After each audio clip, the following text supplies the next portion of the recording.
Hello friends, मैं शिव एक बार फिर से आपका स्वागत करता हूँ अपने चैनल पर। और आज ये वीडियो बहुत ही ज़्यादा इन्फॉर्मेटिव होने वाली है उन लोगों के लिए जो एक अपने लिए कार देख रहे हैं और एक ऐसी कार देख रहे हैं जो कि थोड़ी इकोनॉमिकल हो और पॉल्यूशन कम करे। ठीक है, तो देखो, अब हर किसी को ये चाहिए कि यार देखो, जो दिल्ली एनसीआर में रह रहे हैं वो स्पेशली ये चीज़ चाहते हैं कि एक ऐसी कार लें जिससे पॉल्यूशन कम हो, जिसकी वजह से एनवायरनमेंट को भी हार्म ना हो इतना, और साथ के साथ उनकी पॉकेट पे भी इतनी भारी ना पड़े। ठीक है, और इसके साथ क्या है कि नॉर्म आई गए हैं, आपको पता ही है कि डीजल कार 10 साल के लिए और पेट्रोल कार 15 साल के लिए।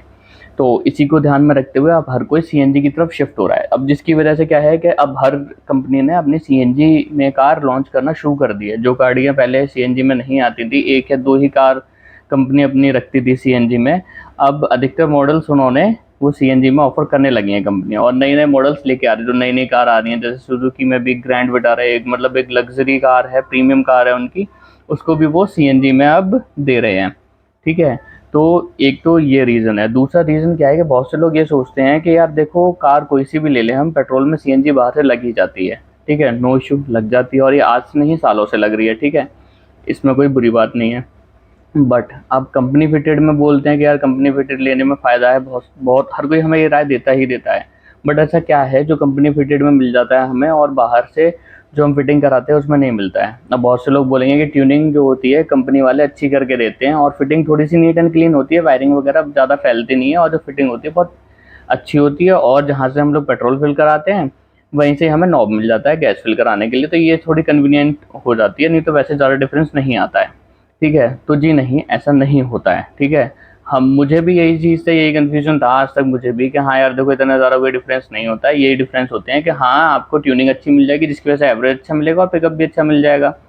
तो कंपनी फिटेड में और बाहर से लगवाने में जो मेन डिफरेंस है वो तो देखिए, ट्यूनिंग का तो है ही है, साथ के साथ देखिए कंपनी में जब फिटिंग होती है ना, तो उसमें एक तो सेफ्टी रीजंस का बहुत ज़्यादा ख्याल रखा जाता है। ठीक है, जैसे कि आपको एडवांस सेफ्टी फीचर्स मिल जाते हैं, चाहे वो किसी भी कंपनी की आप सीएनजी गाड़ी ले रहे हैं, उसमें सेफ्टी प्रायोरिटी रहती है। ठीक है, उसमें आपको जैसे कि फ्यूल लिड ओपन रह गया तो स्टार्ट नहीं होगी, लीकेज हो रहा है तो ऑटो कट हो जाएगा, पेट्रोल पे आ जाएगी, और बाकी फायर एक्सटिंग्विशर वगैरह देते हैं वो। और जो भी फिटिंग होगी वो एक अच्छे नीट एंड क्लीन तरीके से होगी, ना कि पैसे बचाने की वजह से होगी, क्योंकि वो पैसे अच्छा खासा आपसे ले ही रहे हैं ऑब्वियसली।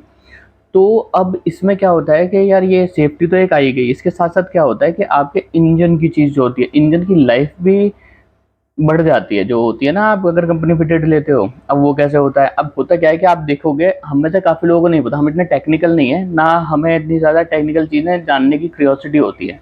हम ऊपर से जो सुनते हैं, हमें जो बता दिया जाता है, हम उसी पे विश्वास कर लेते हैं। बट अगर आप थोड़ा सा रिसर्च करेंगे, मैं आपको एक ऊपर से ओवरव्यू दे सकता हूँ, तो आप इस चीज़ को देखिएगा। ये ऐड में भी दिखाते हैं, आप जैसे एससीएनजी वगैरह या फिर आईसीएनजी टाटा की है, इनमें देखेंगे तो इसमें इस चीज़ का प्रूफ भी है।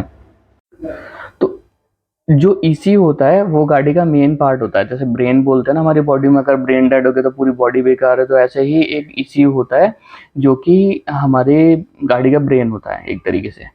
तो सीएनजी गाड़ी में क्या होता है, दो ईसीयू मिलते हैं आपको, दो यूनिट मिलती हैं, जिसमें कि ये होता है कि एक होता है पेट्रोल और एक होता है सीएनजी। ठीक है, तो दोनों की फंक्शनिंग भी अलग होती है, क्योंकि ऑब्वियस सी बात है, एक वेट फ्यूल है और एक ड्राई फ्यूल है।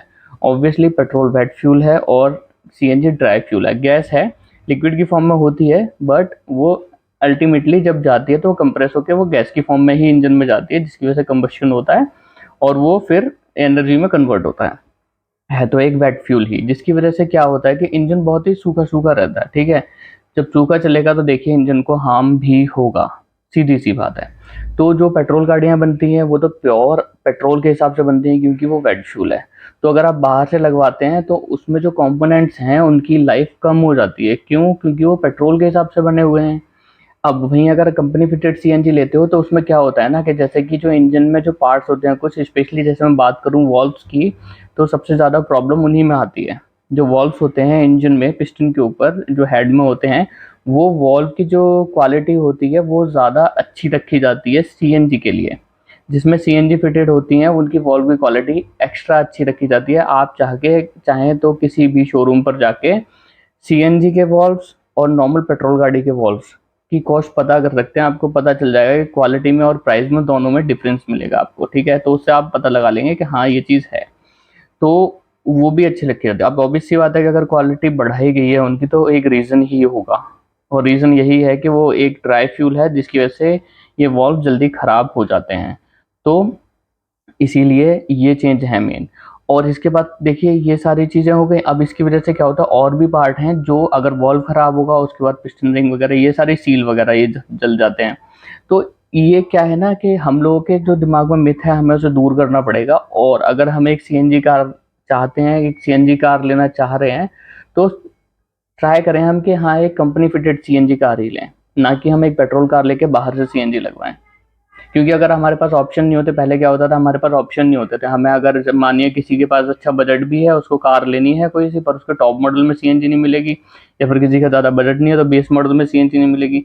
बट अभी ये सारी प्रॉब्लम्स देखो टाटा ने तो दूर कर ही दी हैं, और अब मारुति भी धीरे धीरे इन चीज़ों को मतलब समझ रही है और वेरिएंट्स लेके आ रही है। पहले वीएक्सआई में करती थी जिसमें ना बहुत ज़्यादा फीचर्स थे ना बिल्कुल ही कम फीचर्स थे, वो एक वेरिएंट आता था। बट उनके लिए क्या, जो मतलब चाहते हैं कि थोड़े फीचर्स भी एक्स्ट्रा मिल जाए मुझे और सीएनजी भी मिल जाए, ठीक है, कि फीचर्स के साथ साथ यार मुझे सीएनजी भी मिल जाए, इकोनॉमी मिले और साथ में फीचर्स भी मिले, तो उनके लिए भी ZXi लॉन्च कर दिया उन्होंने सीएनजी में, सुजुकी वालों ने। और इसके साथ साथ अगर आपको उससे भी अच्छी कार चाहिए तो आप ग्रैंड विटारा ले सकते हो जो कि सीएनजी में आती है, ब्रेजा तक सीएनजी में आती है। तो हर कंपनी आप समझ रही है कि यार देखो सिर्फ मतलब ब्रांड में फीचर्स ही नहीं, खाली सीएनजी यार उनको नहीं चाहिए जो मतलब क्या नाम है, एक मिडिल क्लास फैमिली है, हर किसी को अब मिडिल क्लास फैमिली भी एक अच्छी कार चाहती है लेना। तो हर किसी के लिए यार, हर किसी का हक है कि यार अगर सीएनजी मिले तो फीचर्स भी मिले। और जिसके पास अगर मानिए फीचर्स के लिए पैसे नहीं है तो उसको एक लोअर वेरिएंट में या बेस वेरिएंट में भी सीएनजी मिल पाए। तो टाटा इस चीज़ के लिए मुझे बहुत अच्छी लगती है। आप बेस मॉडल में भी उसके सीएनजी ले सकते हैं, उसके हर एक मॉडल में आपको सीएनजी मिल जाती है। तो ये मुझे बहुत ही ज़्यादा अच्छी बात लगती है टाटा की। बाकी देखिए वीडियो का जो मोटिव था वो यही था कि आपको बता दें कि बाहर से सीएनजी लगवाते हैं तो आपके इंजन की लाइफ फॉर श्योर कम होनी ही होनी है। मानिए बहुत ज़्यादा नहीं होगी, बट जहां आपका इंजन 2-3 लाख किलोमीटर अच्छे से चल सकता था, वो हो सकता है कि यार वो 2 की जगह 1.5 लाख किलोमीटर ही चले, ठीक है। और बीच बीच में आपको प्रॉब्लम आए वो अलग, क्योंकि वो क्या है कि वो उस तरीके से डिज़ाइन नहीं हुआ है इंजन सीएनजी के लिए, वो पेट्रोल के लिए डिज़ाइन हुआ है, उसके पार्ट्स उसके लिए कंपैटिबल हैं पेट्रोल के लिए, सीएनजी के लिए नहीं है। देखिए बहुत से लोग होते हैं जो चलाते हैं, कहते हैं हमारे 70-80 हज़ार किलोमीटर चल गई है, तो अभी तक कोई इशू नहीं आया। बट आप ये भी समझिए कि वो इंजन टेस्टेड होते हैं 3-4 लाख किलोमीटर्स के लिए। कुछ लोगों की गाड़ियों में 30-40 हज़ार रुपये भी दिक्कत आ जाती है, किसकी में 3 लाख भी चल जाती है तब भी नहीं आती। तो इट्स ऑल अबाउट कि आप उसको कैसे मेंटेन कर रहे हैं व्हीकल को, और उसका कैसे ध्यान रख रहे हैं, और वो जो पैरामीटर्स हैं, जो सेफ्टी मेजर्स हैं, उनके हिसाब से जो कंपनी बताती है उनके हिसाब से आप उस गाड़ी को रखते हैं और सर्विस कराते हैं, मेंटेन कराते हैं या नहीं। तो मैं एक रिक्वेस्ट करूंगा कि आप सबसे ज़्यादा ध्यान दें, सर्विस टाइम टू टाइम कराएं।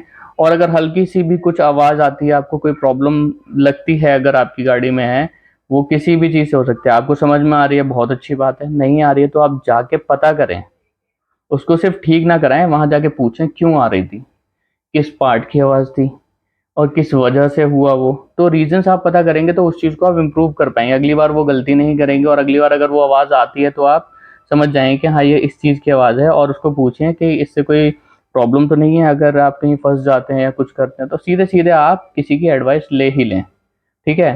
तो वीडियो बहुत लंबा हो गया है तो मैं ज़्यादा लंबा नहीं खींचूंगा। तो मेरा मेन मोटिव ये था कि आप अगर खरीदें तो मेरी सजेशन यही रहेगी कि कंपनी फिटेड कार ही खरीदें, कंपनी सीएनजी फिटिंग वाली। तो उसमें आपको आपको पता ही है, ऑप्शन मुझे बताने की ज़रूरत नहीं है, आप ऑलरेडी देख ही रहे होंगे। बट हाँ ये वीडियो देख के आपको इतना ज़रूर समझ में आ गया होगा बाहर से सीएनजी नहीं लगवानी चाहिए, जो रिकमेंडेशन है मेरी। बाकी आपकी चॉइस है, आप अगर लेके लगवाना चाहते हैं लगवा सकते हैं बिल्कुल, ठीक है। तो thank you so much for watching, और चैनल को सब्सक्राइब कर दीजिएगा क्योंकि ऐसी इन्फॉर्मेटिव वीडियोस मैं बनाता रहता हूँ, लेके आता रहता हूँ आपके लिए।